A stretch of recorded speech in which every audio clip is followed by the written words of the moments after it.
All right, ladies and gents, back here again on the 14th. We did the Oscars update a couple days ago. Now it's time to get on with the Golden Globes. For that, I knew I was going to do a two-part thing, and I thought it'd be easier to do this after I had seen a couple more movies. So I've seen First Man now, and I also at the same screening or at the same on the same day saw Bad Times at the El Royale. So I wanted to quickly give my personal thoughts on those. First Man was really, really good. I thought, at least.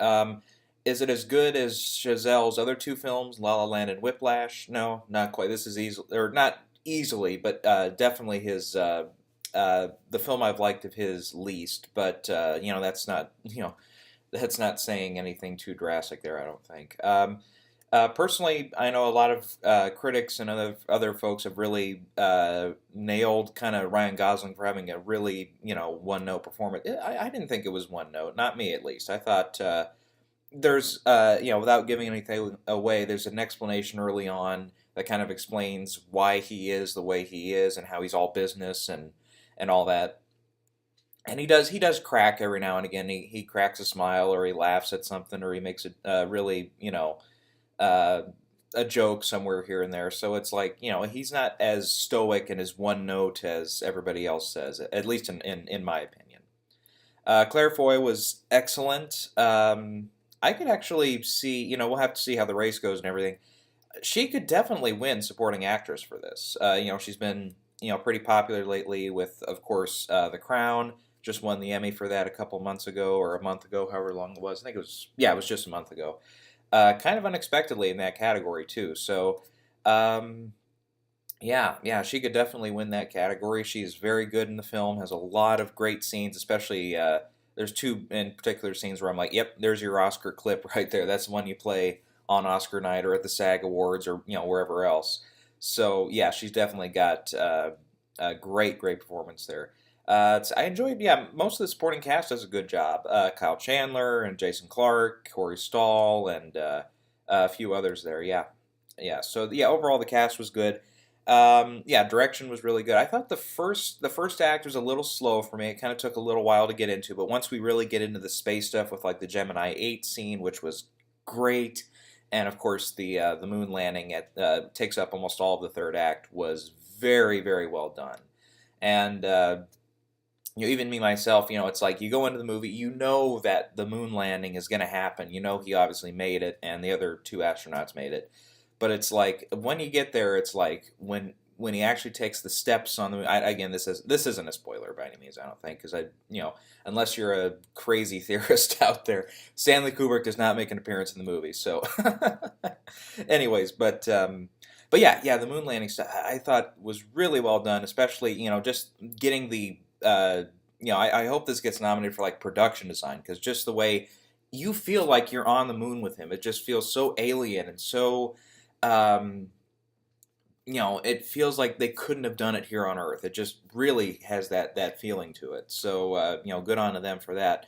And there is, I thought there was a good emotional payoff at the end, which was very well done. So I think it's the biggest emotional moment I've had in a Damien Chazelle film. So I think he's advancing in that rate, at least as a director. And I think as director, I think he gets in at this rate. It's not as big and bombastic a performance by a director for me personally as something like La La Land or even for me Whiplash, but still, I think he gets in with the director list this year. Okay, and then I also saw Bad Times at El Royale. I'll tell you, I kind of saw this one on a whim. I hadn't seen too much of the marketing, so I actually didn't know too much about it going in. Good on me for that, because I ended up loving the movie.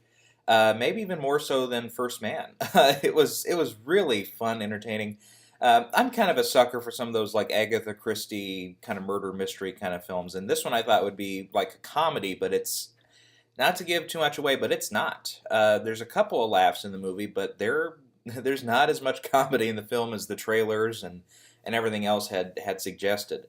But overall, I thought the cast was, I mean, a very good ensemble. You've got Jeff Bridges, Cynthia Erivo is fantastic. I'd never seen her in anything before, but I was like, wow, she actually has not only great moments of, because I think she has background as a singer, Uh, those scenes really work, and then she actually gets a few really good dramatic scenes, especially with like Jeff Bridges and Chris Hemsworth, believe it or not, who I think gives one of his best performances of his career.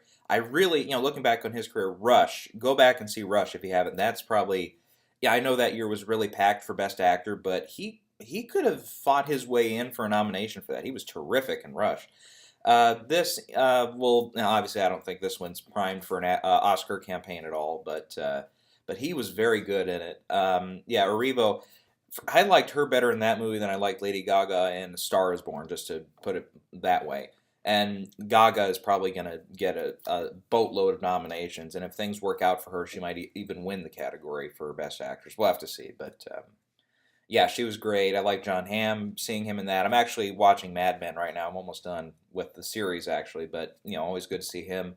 Dakota Johnson, I think, made her biggest impression on me as an actress so far. I really hadn't seen her in anything other than, like, Black Mass and, I don't know. I don't know what else. um, yeah, I didn't see any of those 50 Shades movies or anything. So, anyways, yeah, the whole cast was good. The storyline was very good. It's very reminiscent of like Reservoir Dogs or Back to the Future Part 2, where you get to see a scene and then, not too long from there, you get to see the scene again, but from a different angle and from a different perspective, and we get to see further what happens. I like kind of movies like that kind of go into that. Yeah, so it is in that way also very reminiscent of like Hateful Eight from a few years ago, which I like that movie a lot better than most people, and I'm sure I'll like this one a lot more than most people. But from what I hear, a lot of people do like it too. So yeah, um, yeah. For me personally, though, Oscar wise, I don't think it's a Best Picture contender at all. No, and like I said, I don't think 20th Century Fox has this one ready for an Oscar campaign or anything. But I think from what I've seen this year, it would be a crime for this movie not to get nominated for like production design, especially, and costume design, because they nail that late '60s, early '70s period. They don't say specifically when the film takes place, but it's presumed to be because we see Nixon on screen as president at one point, or at least campaigning for president. So it's either it's in that '68, '69 period there, or if not, then '71, '72. So yeah, it nails that period. The look of the motel as soon as they or hotel I should say as soon as they enter in, it's like wow, it's really impressive, very unique style in that way. So I forget who directed this. I think it was Drew Goddard. I think. Um, yeah, Drew Goddard directed it and also wrote the screenplay. Wow, very good. I liked. I was late to the party on the Cabin in the Woods movie, which I very much enjoyed. Very fun film in that way. This is also in that same way of it kind of flips expectations on you every now and again. Maybe not so much as Cabin in the Woods is a complete flip. Not to give too much away about that one either if you haven't seen it, which you should if you haven't. I know it kind of a lot of people thought, oh, it's just a straight on horror movie. I don't like those. It is until it isn't, and I love that about that movie. But anyways, with this one though, it kind of flips expectations in the murder mystery kind of way because it's at times a drama, then at other times it does have comedic moments, and Chris Hemsworth, as the kind of Charles Manson type, is actually a really good twist on his because he's always the sympathetic good guy, or if not, he's the comic relief in like those Ghostbusters and vacation movies and all that. But this is a very different role for him, and I thought he took it on well. Anyways, so yeah. So I think I enjoyed Bad Times a little bit more than First Man actually. So yeah. So if you haven't seen that one, I know it didn't make a ton of money at the box office, and actually First Man kind of disappointed too. But yeah. Anyways, so with that, let's get into the show here, folks, with the Globe nominations. Now, as we know, the Globes are less important when it comes to the Oscars as far as like prediction wise, because we've seen the last couple of years like Aaron Taylor Johnson win Supporting Actor. He's not even nominated. Amy Adams won a few years ago for Big Eyes. She wasn't even nominated. So if you win here, it's not always the make or break for getting into the race. Sometimes you just don't make it because the category is already tough. But in this case, this year, I do think if a couple candidates get in to their respective races, it definitely helps them at the Oscars, especially in the lead categories, and we'll get into that here. Okay, so let's start out with film drama. Now, before we get one more stop here before we get into the actual predictions here, but this is a very important note here. There was kind of a late breaking news story here last Thursday, I think it was, and it really flipped the Globes race on its head. And that was that Warner Brothers and 20th Century Fox announced that their films, Star is Born for Warner Brothers and Bohemian Rhapsody for 20th Century Fox, will not be competing in the comedy musical category. They're going over into drama. And the first thing I said was, okay, you just committed suicide at the Globes, at least, if you're, especially if you're Bohemian Rhapsody. I don't know what the fuck 20th Century Fox is thinking by putting that film over in drama. As we saw, a few years ago, La La Land was in that comedy musical category, and that, okay, well, maybe it didn't win Best Picture, but it almost did. And that was a juggernaut in that way, and it swept the Globes. It had no problem being considered as a, big film in that way. Now, The Martian a couple of years ago, sure, kind of had similar problems. It was in that comedy musical race, which I think helped. If it had been over in drama that year, The Martian probably wouldn't have made it. I mean, that drama category was pretty full. You had Carol, you had The Revenant, you had Spotlight, you had, I can't remember what else was nominated that year, but those three were big nominees over there. You had Mad Max Fury Road, a couple of those. I don't know if The Martian could have crept in on that crowd. So I think 20th Century Fox, even though I disagreed with the ruling on it, I don't think it should have been in that comedy race. It should have been over in drama. They really capitalized on it. Matt Damon won Best Actor Comedy Musical, which I think in that category he was, if it wasn't him, I can't remember who else was like Steve Carell and Christian Bale were both in for Big Short. Was that like the Danny Collins year or something like that? Yeah, he would have won that category, or he wouldn't have won drama if he'd been over in that category, and it would have been somebody else over in comedy. So that definitely helped. I think it helped too. To have that film over there because then it looks better when you're getting your Best Picture stuff ready.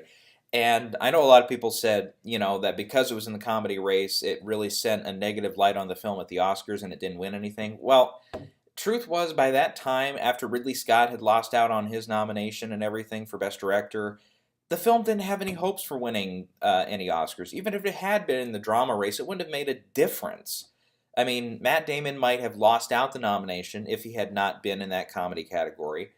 The film itself could have slipped out of Best Picture. And then it just would have been a few technical categories and maybe screenplay. And it wasn't even nominated for screenplay at the Globes, so that didn't make a difference. But the Globes don't distinguish, of course, between comedy, musical, and drama. But still, that I felt that would have hurt the film even more if it had been over in drama instead of in comedy musical. Again, I disagree with the ruling on it, but the whole fact is you're trying to, here at the Globes, you're trying to help yourself, not hurt yourself when it comes to the Oscars later. And I think especially for Bohemian Rhapsody, you have completely shot yourself in the foot by putting yourself over in drama.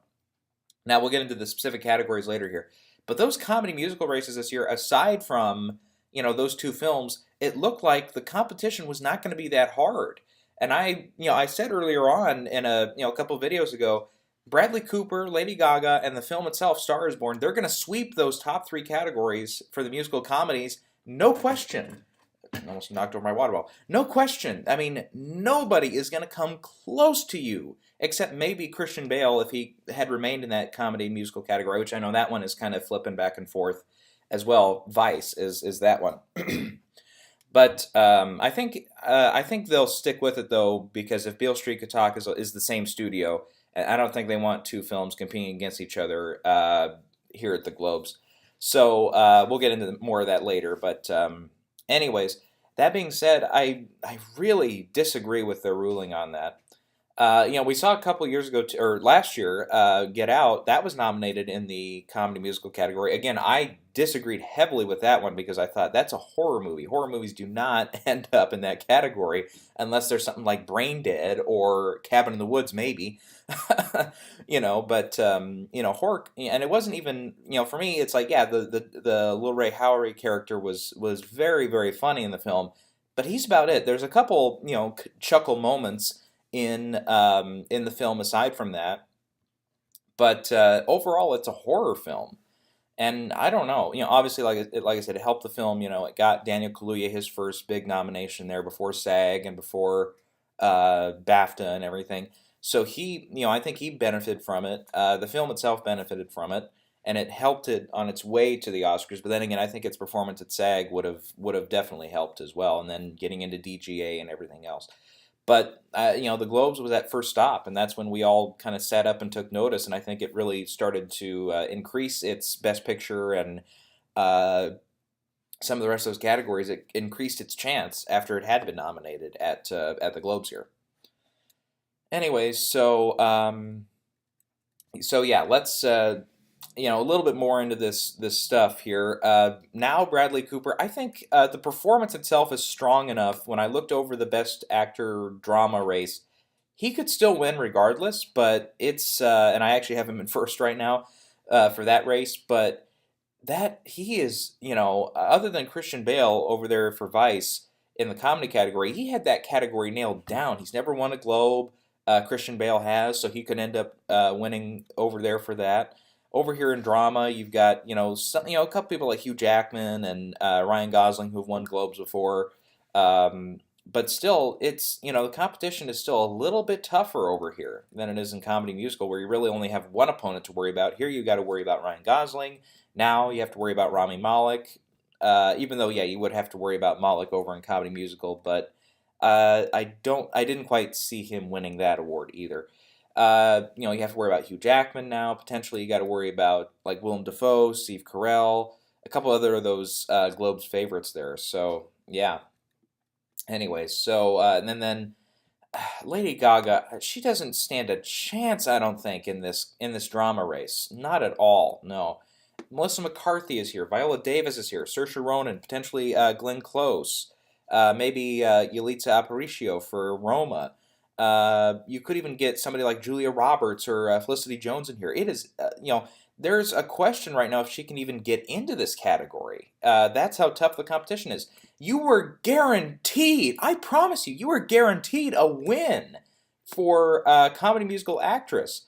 Because over there, you do have like Olivia Colman for the favorite, if she remains lead. If not, you have Emma Stone, who just won a couple years ago.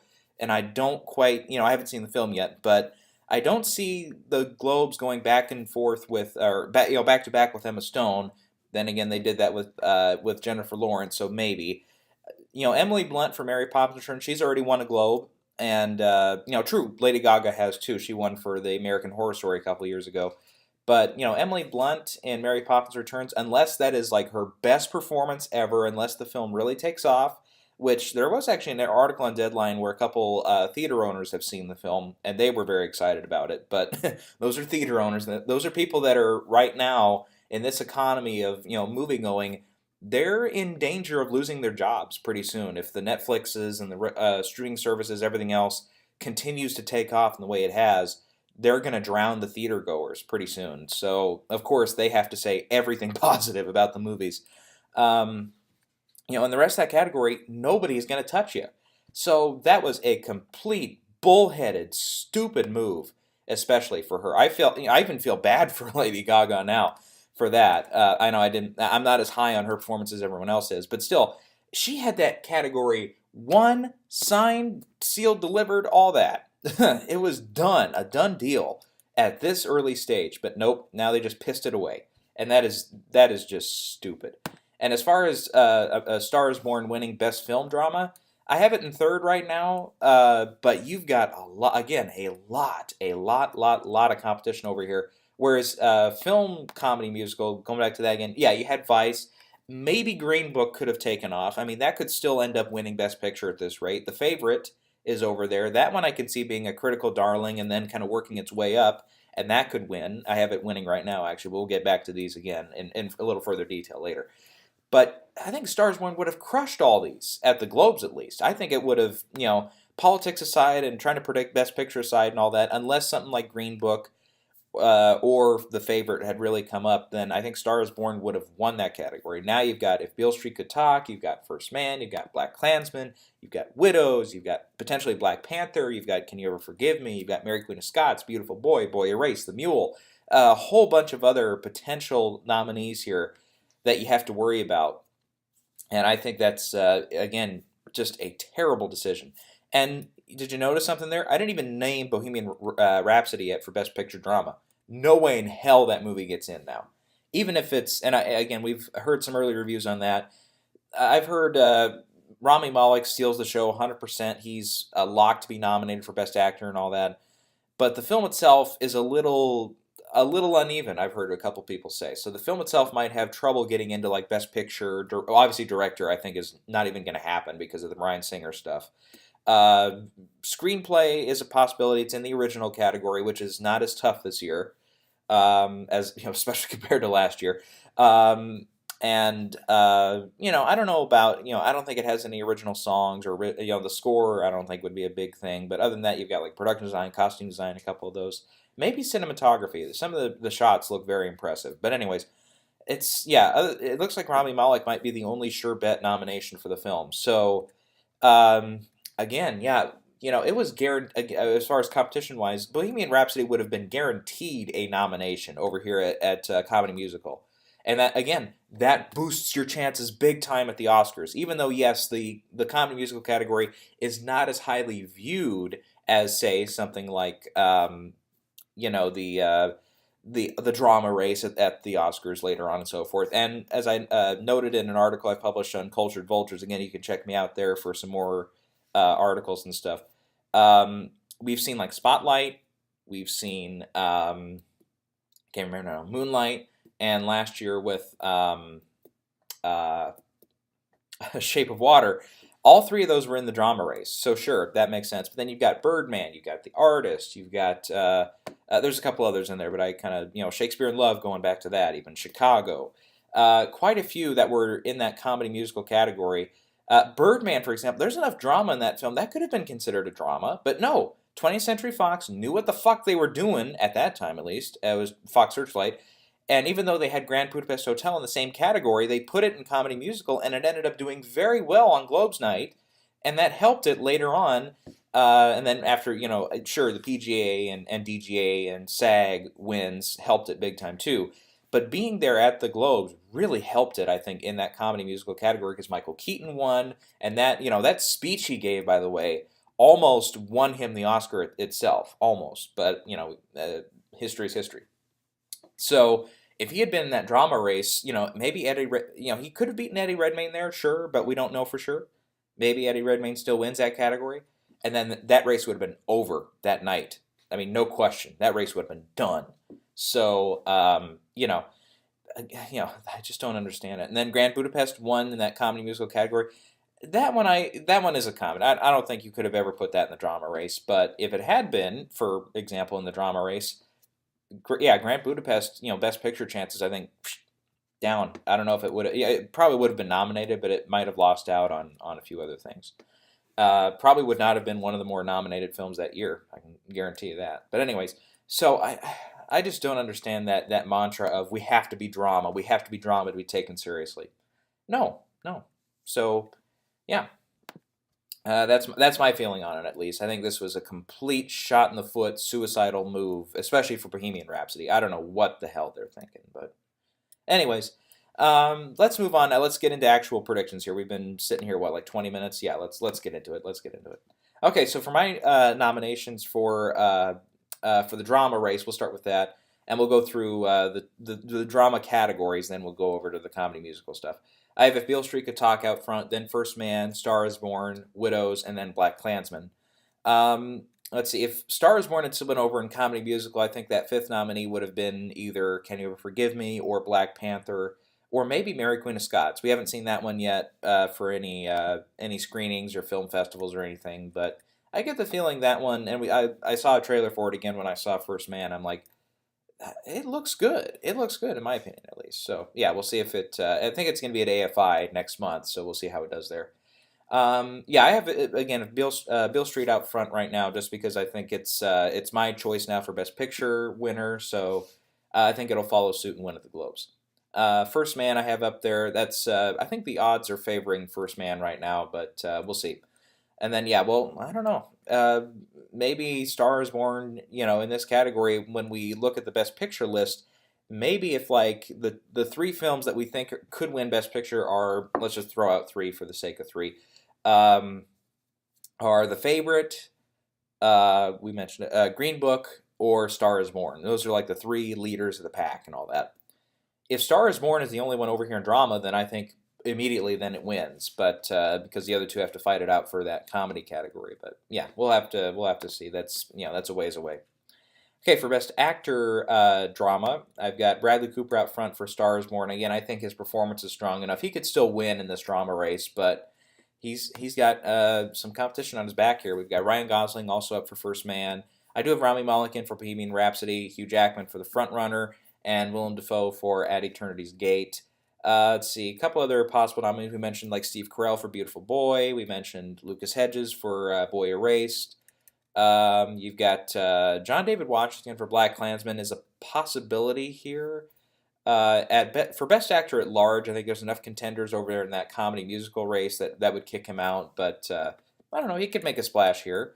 We mentioned First Reformed last time with Ethan Hawke. We'll have to see. I think if he gets in, I think, boy, I don't know what comes first this year, SAG or Globes. They kind of flip-flop some years. Let's see here. See if I can find the. Let's see. Well, it's the 76th Globes this year. Let me see if they have the date announced yet for nominations. Let me just Google this. When are Golden Globe nominations announced? December 11th. Okay. By the way, this gives me a good time to mention this too about going back one more time to that announcement here. Oh, okay. Okay, so because SAG is also right around the same time, we've got nominations for the Globes are on the 11th, and nomination for SAG are the next day on the 12th. So we'll get to we'll get to Globes first, then SAG. So real quick, while I was looking that up, I realized, by the way, when I say that they're competing in drama, in comedy, musical, all that, that's what the studio labels it when they send the official submission into the Globes. So that means, though, there is still an override that the Globes can do as an association as HFPA, Hollywood Foreign Press Association, by the way, for those of you who don't know what the acronyms stand for. That one, what they can do is they can overrule that, and they can say, well, we've watched the film, you've submitted it as a drama, but we feel it is a comedy or a musical. So they can override it. It doesn't happen very often. I don't think, not in recent years, I can't think of even one example where that happened. I know there was a lot of riffraff over The Martian a couple years ago, and how a lot of people who weren't in HFPA were very much fighting for if this is a comedy or musical. But there were reports, I don't know how true they were, there was kind of some infighting in the HFPA too, where it was pretty much one or two votes that decided if that thing was going to stay comedy musical or if it was going to be over in drama. And there were a lot of people who were very upset that it wasn't in that drama race, and they didn't vote for it at all or anything, and it still ended up winning that category for Best Film. So yeah, I don't know how true that was. So we'll have to see if that's the case this year with either Bohemian Rhapsody or Star is Born or both. But I'll tell you what, if HFPA steps in and says, nope, these two are comedy musical, I think that it helps both films exponentially. It absolutely does. Absolutely does. And then that gives a chance for somebody like, maybe somebody like John David Washington or Steve Carell or Lucas Hedges or, maybe Ethan Hawke, and on down the line there. There's a couple other contenders, but maybe Clint Eastwood for The Mule. Let's see. That's a little early for that one, I think. Bradley Cooper is taking up some real estate in this category that could have been up for somebody like John David Washington. And we look at this category, it's all white right now. So, if we could, go back to the diversity thing for a minute, it's like, well, that's a spot, Bradley Cooper is a white guy, could move aside for. Anyways, so, we might hear something about that later. So, hey, just saying, I pointed it out right now. Okay, going over to the drama actress category. This one is tough for me to get down to 5 nominees. I have Saoirse Ronan up front for Mary Queen of Scots, just because I have her lined up at the Oscars too. Then Viola Davis for Widows, then Melissa McCarthy, Can You Ever Forgive Me? I have Kiki Lane in there right now for If Beale Street Could Talk, and then Lady Gaga for A Star Is Born I have getting in. Um, but yeah, what about Glenn Close? We'll have to see. Now, I mentioned, by the way, in the other video, I said, well, Sam Elliott could get on a train this year where it's like, if it's already preordained, predetermined, we're going to give him supporting actor this year, and he just wins everything. The same is very true, if not more true, for Glenn Close this year. I could see her being on a train like a few years ago, like Julianne Moore, or you could go back to the classic example, of course, is Geraldine Page, who had was up for Trip to Bountiful. It was her 8th nomination. She'd been nominated 7 times before, had never won. And there was, I forget which studio it was that put out Trip to Bountiful. I think it was like Fox or something like that. Or if not, I think maybe it was a very independent one. Whatever it was, they brilliantly in their marketing campaign for Oscars and stuff said, "Hey, Geraldine Page is up for this. It's her 8th nomination, and by the way, she died less than a year later. This might be one of her last films. She has never won an Oscar." And at that point, I don't think she'd even won a Globe or anything else like that. Maybe she'd won a Globe. I don't know. I couldn't tell you for sure. But, she definitely had never won an Oscar. And there was I forget the example, but it was one of the big, like, Variety Fair or, something like that was out. And they had a big spread and a big, cover, she was on the cover and everything. And they had each of her nominations leading up to this, including Trip to Bountiful, listed there. And it really, there was just a word in Hollywood that year that was like, hey, it's Geraldine Page. This could be her last nomination. Let's give it to her. Boom. She wins automatically in a tough category that year. Because you had Agnes of God with Anne Bancroft, who could have easily won. Obviously, Whoopi Goldberg for The Color Purple. Some argue should have won, and Geraldine should have won at an earlier stage in her career. Definitely, I agree with that. But yeah, that was a year where it was like, holy crap. And he had also Meryl Streep in Out of Africa, one of her, even though I don't like that movie as much, I think she gives still a very good performance in that. So it was a very tough category that year, and yeah, that happened. So yeah, so that could very easily happen for Glenn Close this year. Again, it's Sony Pictures Classic.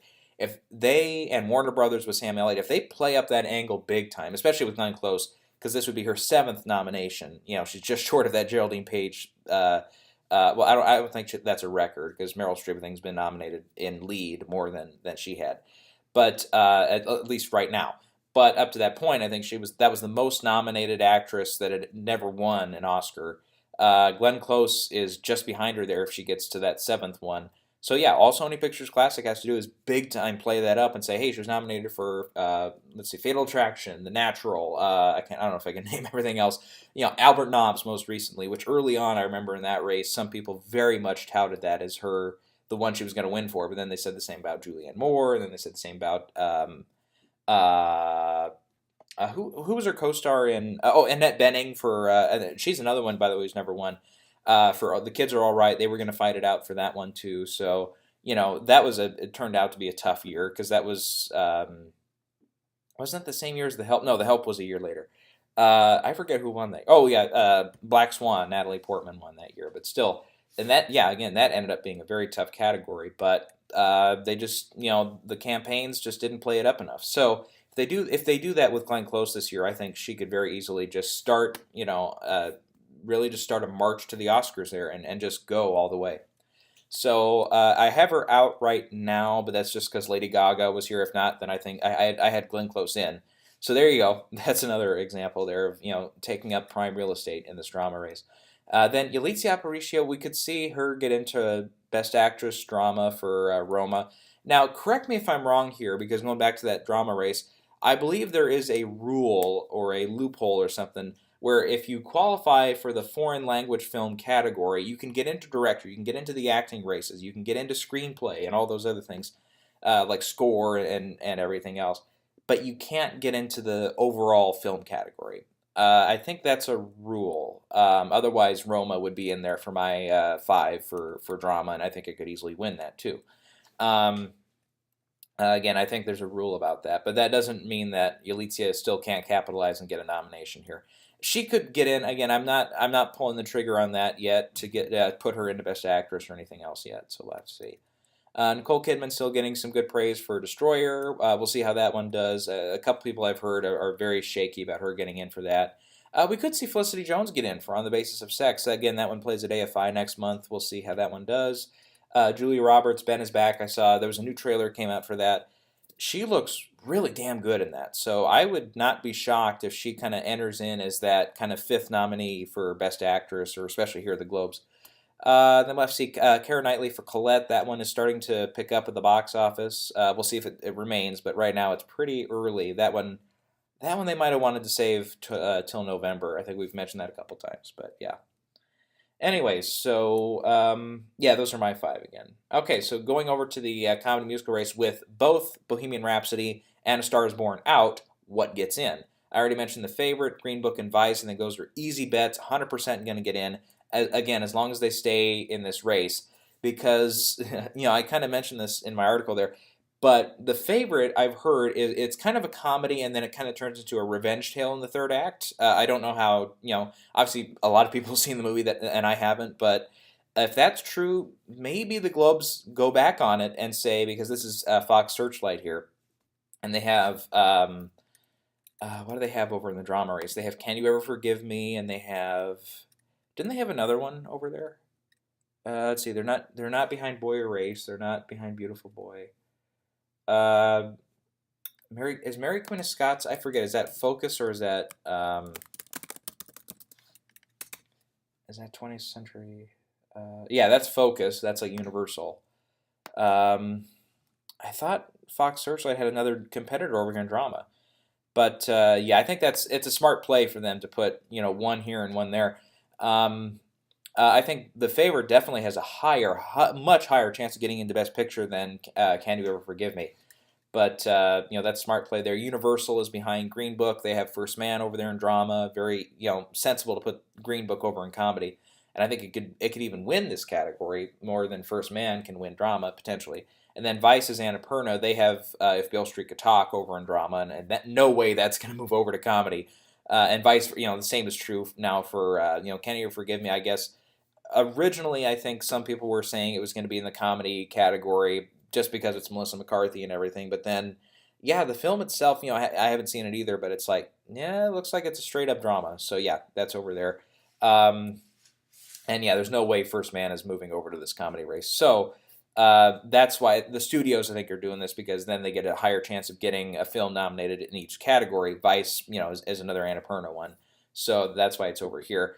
But, again, if the Globes go back and say, no, these three are dramas, because, yeah, the favorite, like I said, kind of, I guess, has some very dramatic kind of revenge tale elements in the third act. I don't know if they are like a comedic revenge or if they're serious revenge. I don't know.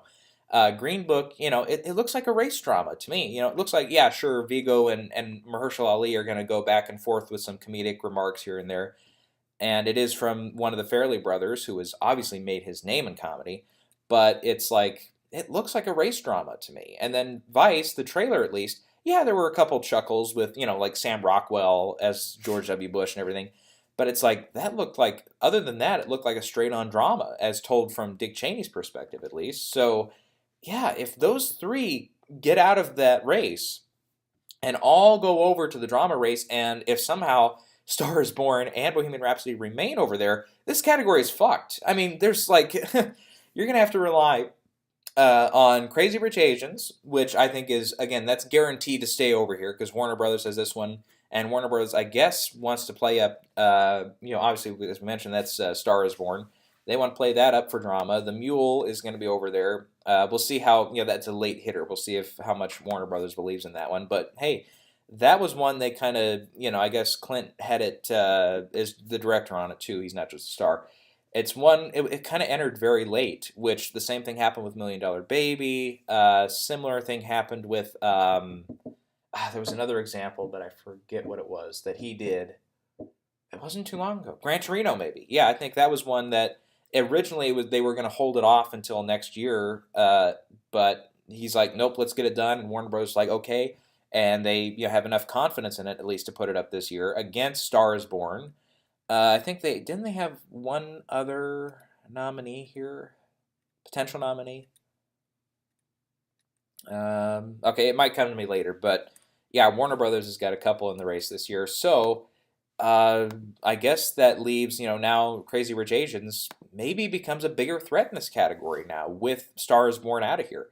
Originally, I did not have Crazy Rich Asians getting in here, and then I also did not have with Bohemian Rhapsody in here. I didn't have Mary Poppins Returns in here either. Mary Poppins Returns definitely I think will remain in this category because it does definitely maybe more so than Star is Born and Bohemian Rhapsody qualify as that musical definitely. So those two would be in. I think Eighth Grade would get in, and then you'd have to go to like Old Man and the Gun, which could still end up in this category by the way.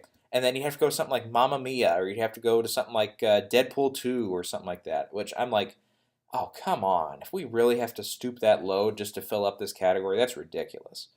So, anyways, yeah, so those are my five. Again, I've got The Favorite, Green Book, Vice, Crazy Rich Asians, and Mary Poppins Returns.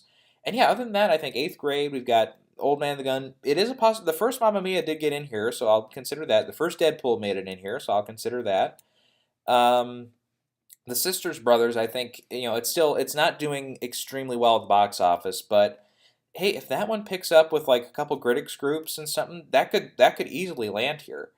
We'll see if Netflix really pushes Ballad of Buster Scruggs. We'll see if Tully can maybe return, but yeah, that's that's going to be about it for those categories. For the comedy musical actor category, with those two out, now I've got Christian Bale. He is just about won this category now. All of a sudden, unless they want to go with Redford or Vigo. Now, Robert Redford. Let me just double check. I do not believe for an acting race he has ever won a Globe. Let me. Now that I say that, I'm like, oh come on, he had to have won four. He had to have won four. He had to have won. I keep thinking up other nominations he had here.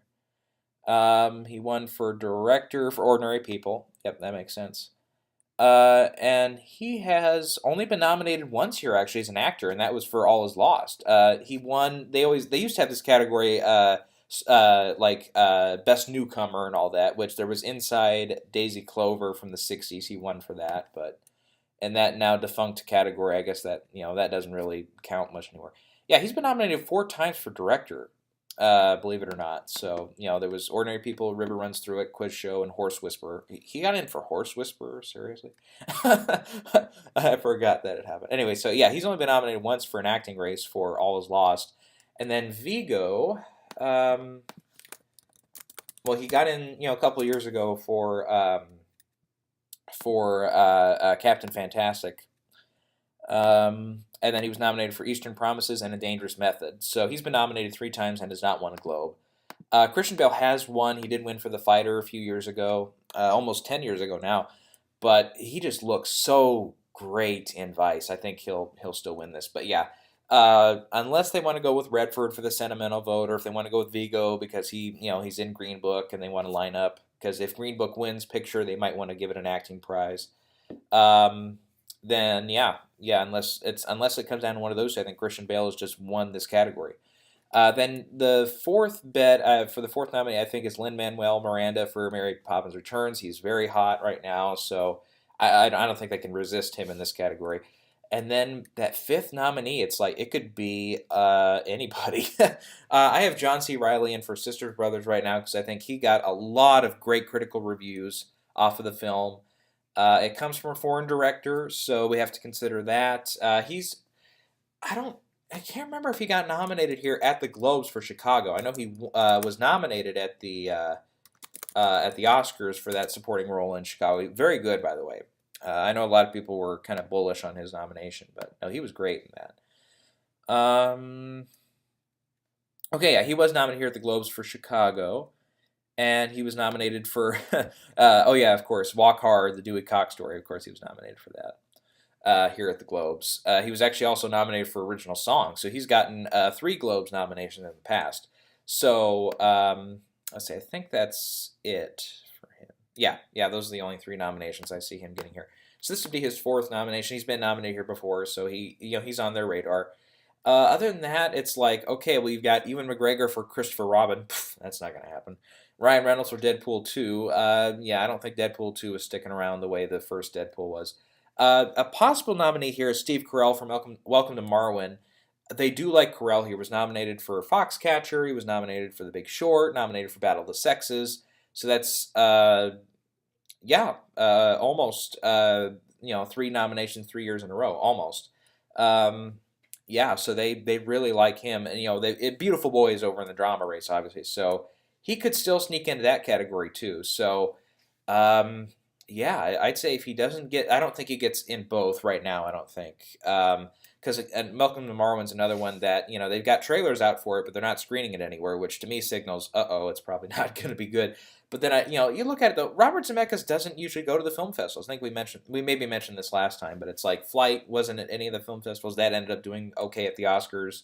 Allied wasn't there. What was the other one he did recently? The Walk, a couple of those. But whether or not they made it to the Oscars or not, he doesn't usually do the early screenings or anything.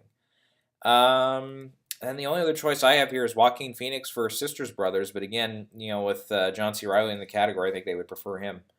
So yeah, that kind of in that case though, when you look at the reverse side of it, yeah, that does give a couple different actors a chance to make it in when before they weren't sure bets. So that's one positive I guess you take out of it. Okay, we're still haven't heard anything yet officially from Fox Searchlight or from any of the reps of Olivia Colman or Emma Stone or technically Rachel Weisz. We don't know for the favorite who's going to be where yet. If I had to guess right now, Coleman is lead, Stone is supporting, and Weiss is supporting. And I think if they campaign it that way, I think that's a good way to get everybody nominated there. Except maybe we'll see if both Rachel and Emma can get in, but yeah, I think if Olivia is lead, I think she can get in. She win the Globe a couple years ago for Night Manager. I don't have to keep Wikipedia these things. I thought she won for that. I know she won something for it.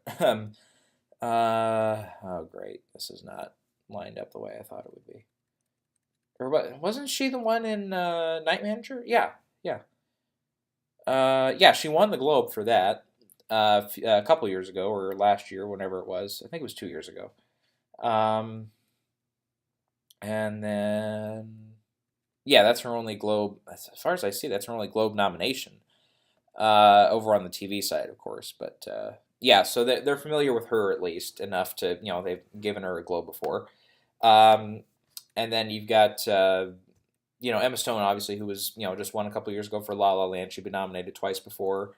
Then Rachel Weisz, has had a career there too. So yeah, so all three of them they know, but it's like if Coleman is lead, then that gives I think Emma Stone has a threat to maybe win that category for performances as strong as everybody boasters and everything. If she's in that supporting category, because we don't have a guaranteed lock yet of who's going to win that category. Early on, a lot of people are saying Timothée Chalamet for supporting actor. Okay, we'll see about best actress if Glenn Close or somebody else can do it. Lady Gaga maybe, or for me, I've got Saoirse Ronan, and then for lead actor, it's like Christian Bale, maybe Bradley Cooper. A couple of those, but we don't really have that big lock yet for supporting actress. I've got Regina King right now. Then you've also got Amy Adams for Vice. You've got Claire Foy for First Man. You've got whoever ends up in supporting for the favorite, they're going to get in. I can almost guarantee you. So, that category, it's going to be tough. We're going to have to see, if somebody like Allison Janney last year who just kept winning and then it turned out, yeah, she's going to win.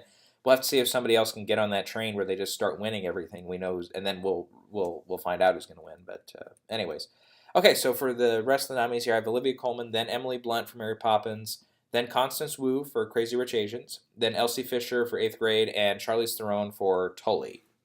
Again, without Lady Gaga in this category, that kind of opens up a little bit so we can get somebody else in. I think Charlize becomes the one here. Otherwise, I had these four getting in. Let's see. Other possible nominees really were empty after that. We'll have to see because yeah, I think if the Globes and Fox Searchlight are smart, they're not going to put multiple of these women in the lead category. I think they'll stick with one lead, two supporting. I think that's the way they'll go. So either Emma gets in for this or Olivia. I don't see a scenario where they have two lead actresses in comedy musical. I could be wrong, but we'll have to see. then if it's not one of those six, depending on Emma Stone or Olivia, you have to go to like Lily James for Mamma Mia, or maybe Sandra Bullock for Ocean's 8. That's about it from what I've seen here. So, anyways, that's that category. Supporting actor, I have Sam Rockwell up front still for Vice. Then I've got Timothée Chalamet, Beautiful Boy, Mahershala Ali for Green Book. You've got Richard E. Grant for Can You Ever Forgive Me, and Stephen James, for If Beale Street Could Talk. This category might be tougher to determine than we're thinking here, because right now we got Sam Rockwell just out front, just for me, because I still have him winning for Vice at the Oscars. Timothée did not win last year for Best Actor Drama for Call Me By Your Name.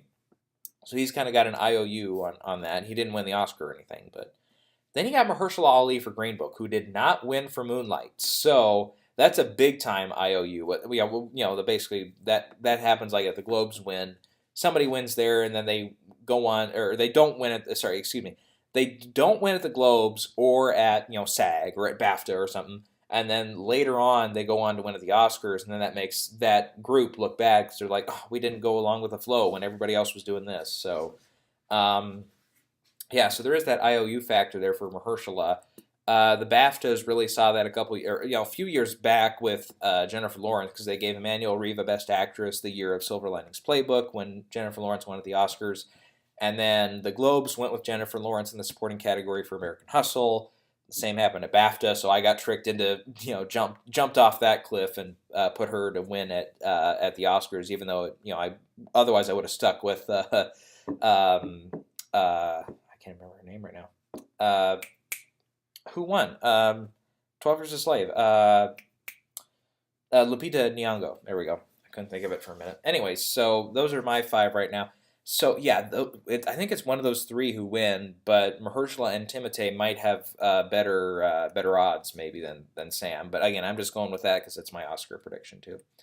So yeah, again, I don't have Sam Elliott in right now, but we'll have to see again if he gets on a train where he's just going to win everything, then he could win here. We'll have to see about Michael B. Jordan for Black Panther. I do not think he's ever been nominated for a Globe before, or an Oscar for that matter. I know he wasn't nominated for like Creed or anything. He probably should have been. He was terrific in that. Unless he was nominated for a TV award somewhere there at Globes, but no, I'm not seeing it. So, yep. So we'll see if Black Panther can make it that far, though. Then at the Oscars, I have Daniel Kaluuya getting in for Widows, so he could easily pop up here, but we'll have to see. And really, that's it for that category.